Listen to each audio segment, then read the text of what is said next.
I am making Trader Joe's dry mix. It's umami powder.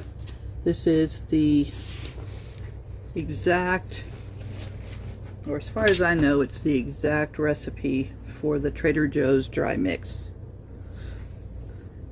If it's not, it's close. This is what it looks like. So I'm going to make more. I'm sure I'll use it. This can be used to add on meat, potatoes, or popcorn. Pretty cool. So for this recipe, like I said, I'm making another batch.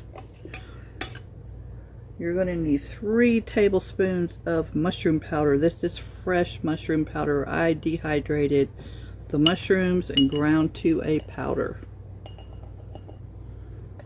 Here's 1, 2,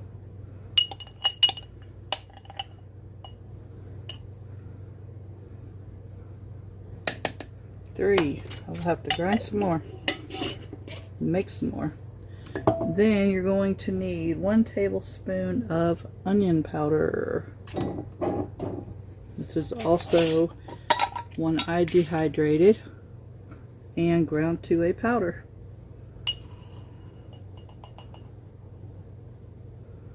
One tablespoon. Then you're going to need 2 teaspoons of dry mustard.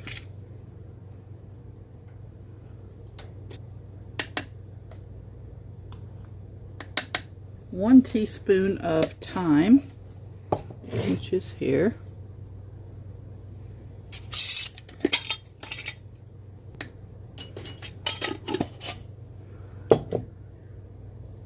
1 teaspoon of oregano.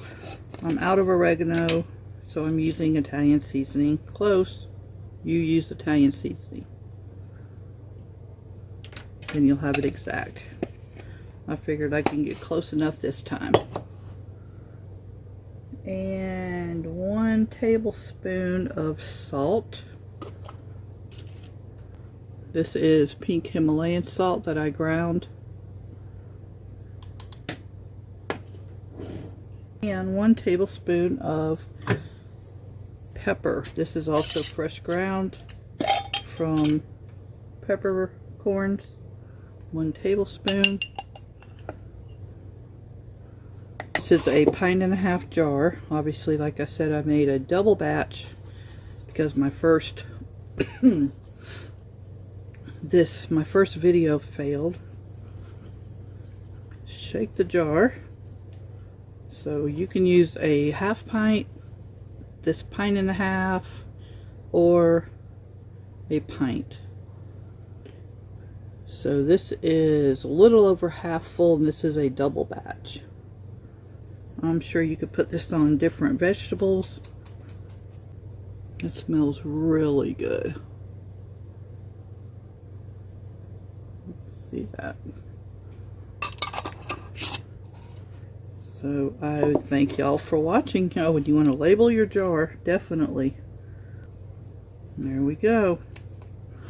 I thank y'all for watching. Be blessed.